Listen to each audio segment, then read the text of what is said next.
Hello दोस्तों, मैं प्रिया मौर्य स्वागत करती हूँ आप सभी का एक बार फिर से यूपी स्टडी दोस्त में।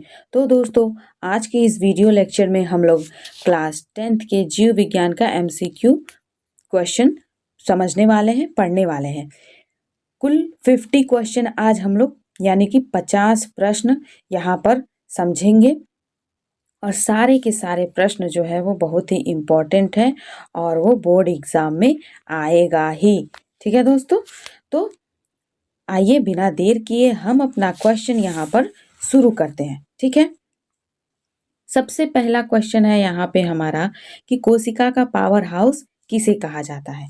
कोशिका का पावर हाउस जो है वो किसे कहते हैं, तो हमारा फर्स्ट ऑप्शन यहाँ दिया है नाभिक, दूसरा है राइबोसोम, तीसरा है माइटोकॉन्ड्रिया और चौथा है लाइसोसोम। ठीक, तो जो हमारा थर्ड ऑप्शन है यानी कि माइटोकॉन्ड्रिया, ये जो है कोशिका का पावर हाउस कहा जाता है। ओके दोस्तों, नेक्स्ट क्वेश्चन है हमारा कि पौधों में भोजन बनाने की क्रिया कहलाती है। पौधों में भोजन बनाने की क्रिया को क्या कहते हैं, तो हमारा सबसे फर्स्ट ऑप्शन है श्वसन, फिर है प्रकाश संश्लेषण, सी नंबर है वाष्पोत्सर्जन और डी नंबर है पाचन। तो जो हमारा ये बी वाला ऑप्शन है यानी प्रकाश संश्लेषण, इसे जो है पौधों में भोजन बनाने की क्रिया कहते हैं। नेक्स्ट क्वेश्चन अब हम समझेंगे कि मानव हृदय में कितने अक्ष होते हैं, 2, 3, 4 कि 5। ठीक, तो इसका ऑप्शन जो है वो सी वाला सही है कि मानव हृदय में जो है कुल 4 अक्ष होते हैं। ठीक है, मानव हृदय में 4 अक्ष होते हैं, ये जो सी वाला ऑप्शन है वो सही होगा। नेक्स्ट क्वेश्चन अब समझते हैं हमारा क्या है कि लाल रक्त का लाल रंग किसके कारण होता है, प्लाज्मा के कारण, हीमोग्लोबिन के कारण, प्लेटलेट के कारण या डब्ल्यूबीसी। डब्ल्यूबीसी मतलब होता है व्हाइट ब्लड कॉर्पल्स। ठीक, तो यहाँ पर हमारा जो बी वाला ऑप्शन है हीमोग्लोबिन, हीमोग्लोबिन के कारण ही जो है वो रक्त का रंग लाल होता है। अगला क्वेश्चन हम समझते हैं कि पाचन की शुरुआत कहाँ से होती है। जब हम भोजन करते हैं तो पाचन की शुरुआत कहाँ से होती है। फर्स्ट ऑप्शन है हमारा आमाशय, फिर छोटी आंत, मुख और बड़ी आंत। ठीक, तो हम जब भोजन करते हैं तो सबसे पहले हमारा भोजन कहाँ जाता है, मुख में जाता है। तो यहीं से ही जो है उसका पाचन शुरू हो जाता है, लार उसमें मिल जाते हैं, सबसे पहले मुंह में ही से चबाते हैं हम लोग, उसके बाद जो है आगे की क्रियाएं जो है वो शुरू होती हैं, यानी कि पाचन की शुरुआत जो है वो मुख से ही हो जाती है। ये आंसर जो है हमारा सही होगा। अगला प्रश्न हम देखते हैं क्या है कि पादप कोशिका में कौन सा अंगक नहीं पाया जाता। जो प्लांट सेल होते हैं उसमें कौन सा अंग नहीं होता है, कोशिका भित्ति, क्लोरोप्लास्ट, सेंट्रियोल या वैक्यूल। तो पादप कोशिका में जो है वो सेंट्रियोल सेंट्रियोल जो है वो नहीं पाया जाता है। क्लोरोप्लास्ट तो होता ही है, क्योंकि हरित लवक अगर नहीं रहेगा तो भोजन कैसे बनेगा पादप कोशिका में। ठीक, तो ये है हमारा 6वें नंबर क्वेश्चन का आंसर कि सेंट्रियोल जो है वो पादप कोशिका में नहीं पाया जाता है। ठीक, नेक्स्ट क्वेश्चन अब हम समझते हैं क्या है कि श्वसन के दौरान कौन सी गैस ली जाती है। ठीक, श्वसन के दौरान हम लोग जो है वो कौन सी गैस लेते हैं। लेते तो बहुत सारे हैं, लेकिन मेन कौन सा गैस होता है, तो सबसे पहले हमारा ऑप्शन दिया है कार्बन डाइऑक्साइड, फिर नाइट्रोजन, ऑक्सीजन या हाइड्रोजन। ठीक है, तो जो ये थर्ड ऑप्शन है हमारा कि ऑक्सीजन, हम लोग क्या मेन गैस क्या है हम लोगों को सांस लेने के लिए, ऑक्सीजन। तो ये जो है ऑप्शन हमारा सही होगा। ओके दोस्तों, आशा करते हैं आप लोग को समझ में आ रहा होगा। बहुत कम समय में हम बहुत ही ज्यादा क्वेश्चन यहाँ पर समझने वाले हैं, जो कि बहुत ही इम्पोर्टेंट है और बहुत इजी भी है क्वेश्चन। ठीक है, अब हम अपना नेक्स्ट क्वेश्चन देख सकते हैं कि मानव में उत्सर्जन अंग कौन सा है। मानव में उत्सर्जन अंग कौन सा है, सबसे पहला ऑप्शन है फेफड़ा, यकृत, गुर्दा और हृदय। उत्सर्जन का मतलब क्या होता है कि जो वेस्ट प्रोडक्ट है उसको बाहर कहाँ से निकाला जाता है। तो जो ये थर्ड ऑप्शन है हमारा गुर्दा, इसी के माध्यम से हमारा जो है वेस्ट प्रोडक्ट जो है वो बाहर निकलता है, इसे ही उत्सर्जी अंग कहा जाता है। ओके दोस्तों, नेक्स्ट क्वेश्चन अब हम समझते हैं कि डीएनए की संरचना कैसी होती है। जो डीएनए होता है उसकी संरचना कैसी होती है, तो आपने देखा होगा कि कुछ इस प्रकार का डीएनए होता है। तो इसमें जो है वो दो यहाँ पर रस्सीनुमा है जो कि आपस में जो है इस तरीके से जो है वो मिले हुए हैं। तो यहाँ हमारा ऑप्शन दिया हुआ है कि एक कुंडली, द्विकुंडली, गोल या फिर सीधी। तो आप यहाँ देख सकते हैं कि जैसे हमने यहाँ पे इमेज कुछ ऐसे ही बनाया है, तो ये दो कुंडली है, एक ये और एक ये। तो डीएनए की संरचना जो है वो द्विकुंडली होती है। कैसी होती है? द्विकुंडली। ठीक, अब हम अपना अगला क्वेश्चन समझते हैं। क्या है कि मस्तिष्क का मुख्य भाग कौन सा होता है। ठीक, मस्तिष्क का मुख्य भाग कौन सा है। ओके, ऑप्शन दिया है हमारा मेड्यूला, सेरिब्रम, सेरिबेलम या फिर पोस। तो जो हमारा ये बी नंबर ऑप्शन है सेरिब्रम, ये जो है मस्तिष्क का मुख्य भाग होता है। ठीक, अब हम अपना अगला क्वेश्चन समझते हैं। क्या है हमारा अगला क्वेश्चन कि पादप हार्मोन नहीं है, यानी कि पेड़ में ये जो चारों नाम दिए हैं हार्मोन्स के, कौन सा हार्मोन्स नहीं पाया जाता है। ओके, तो सबसे पहले ऑक्सिन, फिर जिबरेलिन, इंसुलिन और साइटोकाइनिन। तो जो ये थर्ड वाला ऑप्शन है इंसुलिन, ये जो है ये मनुष्यों के अंदर पाया जाता है। ठीक है, जो कि अग्नाशय के यानी पैनक्रियाज के बीटा सेल से रिलीज होता है। ठीक, बीटा सेल से रिलीज होता है ये जो इंसुलिन है, और इसी की कमी के वजह से जो है वो शुगर होता है, जिसको मधुमेह लोग कहते हैं। ठीक है, कम हो जाता है तो भी दिक्कत, ज्यादा हो जाती है तो भी दिक्कत। यानी कि इंसुलिन जो है वो पैनक्रियाज यानी अग्नाशय के बीटा सेल से रिलीज होता है। ठीक, और ये मनुष्यों में पाया जाता है, पादप हार्मोन्स नहीं है ये। ओके, नेक्स्ट क्वेश्चन है हमारा कि मानव में रक्तचाप मापा जाता है। रक्तचाप यानी कि बीपी, बीपी यानी ब्लड प्रेशर। ठीक, तो किस से नापा जाता है, किस इंस्ट्रूमेंट से नापा जाता है। तो फर्स्ट ऑप्शन है हमारा थर्मामीटर, सेकंड है स्फाइग्नोमैनोमीटर, फिर है बैरोमीटर या हाइड्रोमीटर। ओके, तो यहाँ पे जो हमारा बी वाला ऑप्शन है स्फाइग्नोमैनोमीटर, ये जो है ये सही है हमारा ऑप्शन स्फाइग्नोमैनोमीटर। ओके दोस्तों, अब हम अपना नेक्स्ट क्वेश्चन समझते हैं। नेक्स्ट क्वेश्चन क्या है कि प्रकाश संश्लेषण में कौन सी गैस निकलती है। सबसे पहले ऑक्सीजन, कार्बन डाइऑक्साइड, नाइट्रोजन या हाइड्रोजन। ठीक, तो प्रकाश संश्लेषण जब होता है तो उसमें जो है ऑक्सीजन, ए वाला जो ऑप्शन है ये वाला गैस निकलता है। अब हम अपना अगला क्वेश्चन देखते हैं कि क्वेश्चन क्या है, समझते हैं कि कोशिका विभाजन का प्रकार नहीं है। जब कोशिका मतलब सेल्स जो है वो डिवीजन होती हैं, तो उसमें ये जो चारों ऑप्शन दिया हुआ है इसमें उसका कौन सा प्रकार नहीं है। ठीक, तो यहाँ हम समझ दिया है पहला ऑप्शन माइटोसिस, मियोसिस, एमाइटोसिस या फोटोसिंथेसिस। भैया फोटोसिंथेसिस ही तो नहीं है, क्योंकि ये तो प्रकाश संश्लेषण में काम आता है, फोटोसिंथेसिस की जो प्रक्रिया है।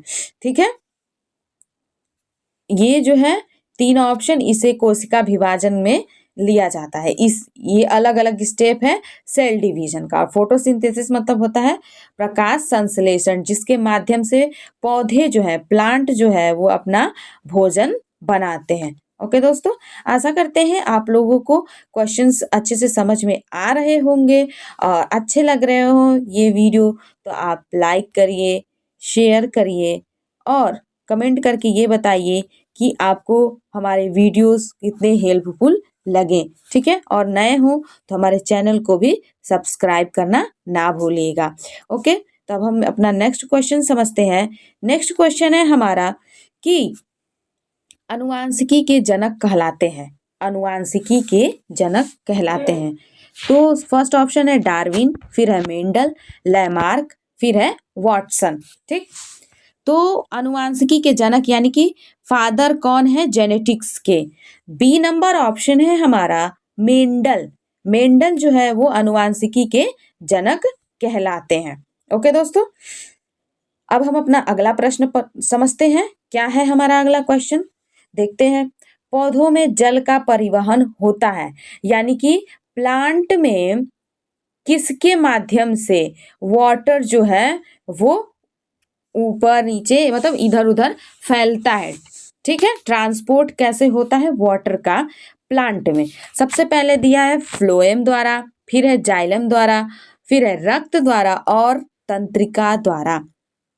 तो यहाँ हम समझेंगे कि फ्लोएम, फ्लोएम से आप इस तरीके से लर्न कर सकते हैं। फ से फ्लोएम, फ से फूड, फूड यानी कि भोजन, यानी कि फ्लोएम के द्वारा तो पौधों में भोजन का परिवहन होता है। ओके, नेक्स्ट है, आप देख सकते हैं यहाँ पे है जाइलम। जाइलम यानी ज से जल भी होता है, ठीक है। तो जाइलम द्वारा यानी कि जल, इस तरीके से एक ट्रिक है, आप लर्न कर सकते हैं। तो जाइलम के द्वारा ही जो है वो पौधों में जल का परिवहन होता है, ठीक है। और क्या दिया हुआ है ऑप्शन, वो भी समझ लेते हैं। दिया हुआ है ऑप्शन रक्त द्वारा। पौधों में रक्त होता है? नहीं होता है। तंत्रिका द्वारा? ये भी नहीं। तो हमारा ऑप्शन कौन सा सही है? जाइलम द्वारा। जाइलम से जल और फ्लोएम से जो है वो फूड का परिवहन होता है पौधों में। ओके, नेक्स्ट क्वेश्चन अब समझते हैं हमारा कि क्या है कि मानव में सबसे बड़ी ग्रंथि है, यानी कि ह्यूमन बॉडी में सबसे बड़ी ग्रंथि कौन सी है? पहला ऑप्शन है थायराइड, फिर है पैनक्रियाज, यकृत और एड्रिनल, ठीक। तो जो हमारा ये तीसरा ऑप्शन है यकृत यानी कि लीवर, यकृत को क्या कहते हैं? लीवर भी बोलते हैं ना, इंग्लिश में लीवर, हिंदी में यकृत। तो ये ही जो है मानव शरीर का सबसे बड़ा ग्रंथ है। नेक्स्ट क्वेश्चन अब हम समझते हैं क्या है कि श्वसन का मुख्य अंग है, क्या है? हृदय है, गुर्दा है, फेफड़ा है कि यकृत है? अरे भैया ये नहीं पता होगा तो बायोलॉजी पढ़ने का क्या ही फायदा। फेफड़ा है, फेफड़ा, फेफड़े के ही, फेफड़ा जो है वो सांस लेने का जो है वो मुख्य अंग है, ठीक। नेक्स्ट क्वेश्चन है हमारा कि पौधों में वाष्पोत्सर्जन होता है किसके माध्यम से? जड़ों से, तनों से, रंध्रों से या फूलों से, ठीक। तो जो यहाँ पर दिया वाष्प उत्सर्जन का मतलब होता क्या है? यानी भाप के रूप में जो जल है वो निकल रहा है, वाष्प का निकलना वाष्पोत्सर्जन कहलाता है, ठीक है। तो जड़ से नहीं होता है, तनों से भी नहीं होता है और फूलों से भी नहीं होता है। ये जो हमारा सी वाला ऑप्शन है यानी रंध्रों से, ये पत्तियों में होता है, पत्तियों में होता है, तनाव में भी होती है छोटी छोटी, जिसको स्टोमेटा कहते हैं। और छोटी छोटी छिद्र होती हैं, बहुत ही माइन्यूट सी, जो दिखती नहीं है नंगी आंखों से, तो ये नहीं दिखती है। इन्हीं के माध्यम से जो है वो भाप के रूप में जो जल है वो निकलते हैं पौधों से, इसे ही वाष्पो उत्सर्जन कहते हैं। ओके, 20 नंबर अब हमारा क्वेश्चन क्या है, देखते हैं कि कौन सा विटामिन आंखों के लिए आवश्यक है? कौन सा विटामिन है भैया बताइए? Vitamin A, vitamin B, vitamin C या फिर विटामिन डी? विटामिन ए जो है, विटामिन ए जो है वो आंखों के लिए आवश्यक है। ओके, 20 नंबर अब हमारा क्वेश्चन क्या है कि रक्त का थक्का जमाने में सहायक है। जैसे कि अगर हमारा ब्लड जो है वो बह रहा है तो उसे रोकने के लिए, उसे थक्का जमाने के लिए क्या सहायता करता है? आरबीसी, डब्ल्यूबीसी, प्लेटलेट या फिर प्लाज्मा, ठीक है। तो जो प्लेटलेट है, ये प्लेटलेट, इसी के माध्यम से जो है वो रक्त का थक्का जमता है। ओके, अब हमारा नेक्स्ट क्वेश्चन है, क्या है नेक्स्ट क्वेश्चन? पढ़िए कि पौधों में भोजन का परिवहन होता है। अभी हम लोगों ने ऊपर क्या पढ़ा था कि पौधों में जल का परिवहन कैसे होता है। अब यहाँ क्या पूछा है कि भोजन का परिवहन। तो हमने समझा था ना कि जाइलम का मतलब होता है जल, जल यानी कि जल का परिवहन, और फ्लोएम फ से होता है फूड यानी कि भोजन का परिवहन। ठीक है, तो फ्लोएम के ही माध्यम से जो है वो पौधों में भोजन का परिवहन होता है। बाकी के दो ऑप्शन है रंध्र और जड़।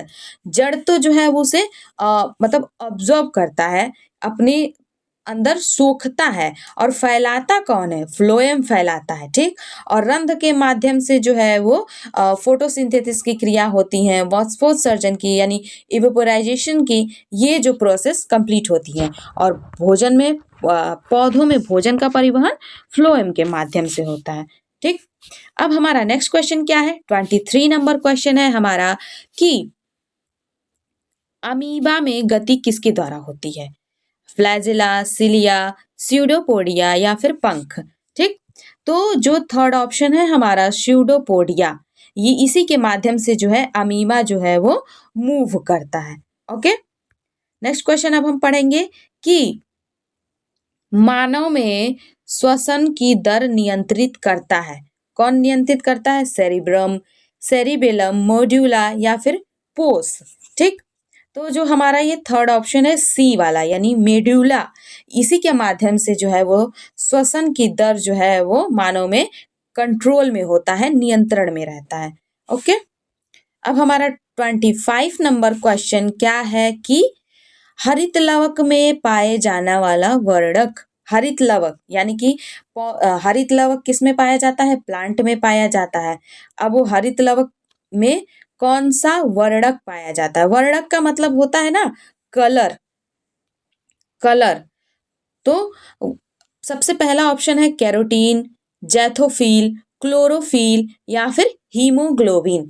तो जो हमारा थर्ड ऑप्शन है यानी कि क्लोरोफिल, क्लोरोफिल, इसी के माध्यम से ही जो है वो मतलब कि हरित लवक में क्लोरोफिल होता है। अगर पत्ता जो है वो हरा नहीं है, ग्रीन नहीं है, तो फोटोसिंथेसिस की क्रिया जो है वो अच्छे से नहीं होती है। हरा रहता है तो वही जो है वो सूर्य के प्रकाश को अवशोषित करता है। ठीक है, नेक्स्ट क्वेश्चन है हमारा कि पाचन एंजाइम पेप्सिन करता है, क्या करता है, मुख में, अमाशय में, छोटी आंत में, बड़ी आंत में। ठीक है, कार्य करता है, ये कहाँ पे पाया जाता है, मुख में, अमाशय में, या छोटी आंत में, या बड़ी आंत में। ओके, तो पेप्सिन जो है वो एंजाइम है, पाचन में कार्य आता है, और वो अमाशय में पाया जाता है। ओके, नेक्स्ट क्वेश्चन है हमारा कि पौधों में जनन अंग है, मतलब पौधों में किसके माध्यम से रिप्रोडक्शन होता है। ठीक है, पत्ती के, जड़ के, तना से या फिर फूल से। ठीक, तो जो डी ऑप्शन है फूल, फूल ही जो है वो पौधों का जनन अंग है। ओके, अब हम अगला प्रश्न अपना समझते हैं। क्या है हमारा अगला प्रश्न कि रक्त का तरल भाग कहलाता है, रक्त का जो तरल भाग यानी फ्लूइड पार्ट जो होता है उसे क्या कहते हैं, सीरम, प्लाज्मा, लिम्फ या फिर आरबीसी। ठीक, तो जो हमारा बी ऑप्शन है यानी कि प्लाज्मा, ये जो है रक्त का तरल भाग कहलाता है। ओके, तरल यानी कि लिक्विड, लिक्विड पार्ट जो है वो रक्त में, ठीक है, उसे ही जो है वो प्लाज्मा होता है। ओके दोस्तों, अब हम अगला क्वेश्चन देखते हैं, बहुत ही इंपॉर्टेंट है ये क्वेश्चन। इसमें क्या पूछा है कि कौन सा रोग जीवाणु से होता है, जीवाणु यानी कि बैक्टीरिया, बैक्टीरिया नाम सुना होगा आप लोगों ने, और एक होता है विषाणु जिसे कि हम वायरस कहते हैं। ठीक है, तो यहाँ पे चार ऑप्शन है, क्या है, मलेरिया, डेंगू, टीबी या फिर एड्स।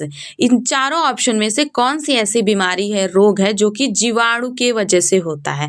तो मलेरिया जो है ये भी जो है वो वायरल डिजीज है, डेंगू भी, एड्स भी, लेकिन जो टीबी है, टीबी जो है वो जीवाणु से होने वाली रोग है। ओके, अब हम अपना नेक्स्ट क्वेश्चन समझते हैं कि मानव में मूत्र का निर्माण होता है। ठीक, फर्स्ट ऑप्शन है हमारा यकृत में, फिर है मूत्राशय में, गुर्दे में या फिर हृदय में। ठीक, तो जो मूत्र का निर्माण है वो मानव में वो गुर्दे में होता है, जिसे किडनी कहा जाता है। क्या कहते हैं? किडनी, जिसे वृक्क कहते हैं। ठीक, उसके बाद है हमारा नेक्स्ट क्वेश्चन कि प्रकाश संश्लेषण के लिए आवश्यक नहीं है, यानी कि प्रकाश संश्लेषण फोटोसिंथेसिस, जिसके माध्यम से प्लांट जो है अपना भोजन बनाते हैं, तो उसमें कौन कौन सी चीजों की आवश्यकता होती है? सूर्य का प्रकाश एकदम जरूरी होता है, और क्लोरोफिल, जिसकी वजह से पत्तियां हरी रहती हैं और वो जो है सूर्य के प्रकाश को अवशोषित करते हैं, और कार्बन डाइऑक्साइड भी बहुत जरूरी होता है। तो बचा कौन सा ऑप्शन दोस्तों? ऑक्सीजन, यानी कि ऑक्सीजन जो है वो प्रकाश संश्लेषण में आवश्यक नहीं होता है, ऑक्सीजन। ठीक है, बल्कि ये तो रिलीज होता है प्रकाश संश्लेषण की क्रिया जब कंप्लीट होती है तो। ओके, अब हमारा 32 क्वेश्चन नंबर है, तंत्रिका तंत्र की मूल इकाई है। ठीक, न्यूरॉन, नेफ्रॉन, एल्वियोलस या फिर कोशिका। ठीक है, तो हमारा ए ऑप्शन है, क्या है? न्यूरॉन, न्यूरॉन, यही जो है वो तंत्रिका तंत्र की मूल इकाई है, यानी मेन यूनिट है। ओके, नेक्स्ट क्वेश्चन अब हम क्या देखेंगे क्या जो है वही तो पढ़ेंगे कि नेफ्रॉन किसका भाग है। ठीक, फेफड़ा का, हृदय का, गुर्दा का या फिर यकृत का? तो नेफ्रॉन जो है वो गुर्दे का भाग है। ओके, नेक्स्ट क्वेश्चन है हमारा कि मानव में सामान्य रक्त समूह नहीं है। अच्छा, अब मानव में 4 प्रकार के रक्त समूह होते हैं, ए, बी और ए बी, और एक है ओ। ये 4 हैं। अब इसी से हम इस चारों में हम मिला लेते हैं कि कौन सा इसमें नहीं होता है। ए होता है, बी होता है, ए बी होता है। ये जो एसी वाला दिया हुआ है ना, ये नहीं होता है रक्त समूह। ओके, बाकी ये 4 जो है वो रक्त समूह पाए जाते हैं। कौन कौन से दोस्तों? ए बी और ओ। ओके, नेक्स्ट क्वेश्चन है हमारा, समझते हैं कि पौधों में श्वसन होता है केवल दिन में, केवल रात में, दिन और रात में, या फिर कभी नहीं। तो पौधों में श्वसन कब होता है? तो वो क्या है कि दिन और रात में। भैया श्वसन नहीं मतलब सांस नहीं लेगा कोई तो जिंदा कैसे रहेगा? दिन और रात दोनों में ही होता है श्वसन। ठीक है, नेक्स्ट क्वेश्चन है हमारा कि रोग प्रतिरोधक कोशिका है। रोग प्रतिरोधक यानी कि बीमारी को रोकने वाली कोशिका कौन सी है? सबसे पहले आरबीसी, फिर प्लेटलेट, डब्ल्यूबीसी या फिर प्लाज्मा। तो डब्ल्यूबीसी यानी व्हाइट ब्लड सेल्स जो हैं ये रोग होने से यानी बीमारी होने से बचाते हैं या फिर रोकते हैं। ठीक है, नेक्स्ट क्वेश्चन है हमारा कि बीज अंकुरण के लिए आवश्यक नहीं है। कौन सी चीज आवश्यक नहीं है? जल, ऑक्सीजन, प्रकाश या उचित ताप। ठीक, तो जो प्रकाश है वो बीज अंकुरण के लिए आवश्यक यानी कि इम्पोर्टेंट नहीं है। ओके, अगला क्वेश्चन क्या है हमारा कि मानव में सबसे लंबी हड्डी कौन सी है? ह्यूमरस, फीमर, रेडियस या फिर अल्ना। ठीक, तो जो फीमर है, फीमर जिसे जांग की हड्डी बोलते हैं, यही जो है मानव की सबसे बड़ी लंबी हड्डी होती है। ठीक है, जंघा पर की जो हड्डी कमर से नीचे और घुटने के ऊपर यानी जो बीच की जो हड्डी होती है उसे ही जो है वो फीमर कहते हैं, और ये मानव शरीर में सबसे लंबी हड्डी होती है। नेक्स्ट क्वेश्चन है, क्या है नेक्स्ट क्वेश्चन? देखते हैं कि आनुवांशिक पदार्थ है आरएनए, प्रोटीन, डीएनए या फिर एंजाइम। ठीक है, तो डीएनए जो है ये आनुवांशिक पदार्थ है। ओके, अगला क्वेश्चन क्या है हमारा? 14 नंबर हम लोग क्वेश्चन पढ़ रहे हैं। 40वां क्वेश्चन पे हम लोग पहुंच चुके हैं और ये सारे क्वेश्चन इंपॉर्टेंट है, इसमें से कोई भी आ सकता है और बहुत इजी भी है ये। ठीक, अब हम देखते हैं क्या है हमारा क्वेश्चन कि पौधों में गैसों का आदान प्रदान होता है किसके माध्यम से? जाइलम से, फ्लोएम से, रंध्र से या फिर जड़ से। ठीक, जाइलम से तो जल का परिवहन होता है और फ्लोएम से फूड का परिवहन होता है और जड़ से तो चीजें जो है वो जमीन के अंदर है वो सोखी जाती हैं। तो बचा क्या? रंध्र। रंध्र के माध्यम से ही जो है वो गैसों का आदान प्रदान होता रहता है पौधों में। ओके, 41 नंबर हमारा क्वेश्चन है कि इंसुलिन जो है वो हार्मोन स्रावित होता है कहाँ से होता है? थायराइड से, यकृत से, अग्नाशय से, एड्रिनल से। अभी हम लोगों ने कुछ देर पहले पढ़ा कि अग्नाशय से जो है वो इंसुलिन का स्रावण होता है, इंसुलिन हार्मोन्स का स्रावण होता है। ओके, तो अब हमारा 42 नंबर क्वेश्चन है कि रक्त परिसंचरण का अध्ययन कहलाता है। ठीक, यानी ब्लड फ्लो का जो स्टडी है उसको क्या कहते हैं? न्यूरोलॉजी, कार्डियोलॉजी, हेमेटोलॉजी या फिर ऑन्कोलॉजी। तो जो हमारा बी ऑप्शन है यानी कि कार्डियोलॉजी, इसमें जो है वो रक्त परिसंचरण का अध्ययन किया जाता है। ओके, अब हमारा प्रश्न है कि पौधों में जनन का अलैंगिक प्रकार है परागण, निषेचन, बीजाणु जनन या फिर बीज निर्माण। ठीक, तो जो हमारा सी ऑप्शन है यानी कि बीजाणु जनन, ये जो है वो पौधों में अलैंगिक प्रकार है जनन का। ओके, अगला क्वेश्चन क्या है? जैसे कि हम लोगों ने अभी ऊपर पढ़ा कि सबसे लंबी हड्डी कौन सी है मानव में? सबसे बड़ी लंबी हड्डी। ठीक, यहाँ पर हमारा क्वेश्चन दिया हुआ कि सबसे छोटी हड्डी कौन सी है मानव में, तो देखते हैं कौन सी है। स्टेपीज है कि फीमर है कि रेडियस है कि टिबिया है? तो फीमर चूंकि सबसे लंबी हड्डी है और सबसे छोटी हड्डी जो है वो मानव में वो है स्टेपीज। ठीक, और ये पाया कहाँ जाता है? ये कान की हड्डी है ये। ठीक है, ये कान में पाया जाता है, सबसे छोटी हड्डी है ये मानव में। ओके, अब हमारा नेक्स्ट क्वेश्चन क्या है कि कौन सा रोग विषाणु से होता है? विषाणु यानी कि वायरस। ठीक है, वायरस, और जीवाणु यानी कि बैक्टीरिया। तो इसमें से कौन सा रोग जो है वो विषाणु से होता है? सबसे पहले दिया हुआ है हैजा, टाइफाइड, पोलियो या फिर टीबी। थर्ड ऑप्शन है हमारा सी वाला जो कि है पोलियो। ये जो है वायरल डिजीज है। ठीक है, यानी कि विषाणु से होने वाला रोग है। अगला प्रश्न क्या है हमारा कि पौधों में ऊर्जा का स्रोत है। पौधों में किसके माध्यम से एनर्जी जो है वो मिलती है? जल के से, खनिज से, सूर्य का प्रकाश या फिर कार्बन डाइऑक्साइड। सूर्य का प्रकाश है भैया, यही तो ऑप्शन सही है। सूर्य का प्रकाश यानी कि सनलाइट जो है वो पौधों में ऊर्जा का सोर्स है, स्रोत है।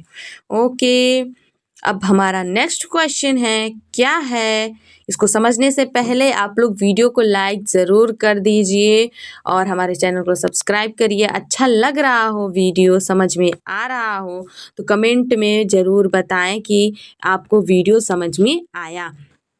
ओके दोस्तों, नेक्स्ट अब हम अपना क्वेश्चन समझ लेते हैं फटाक से। 3-4 क्वेश्चन और बचे हुए हैं।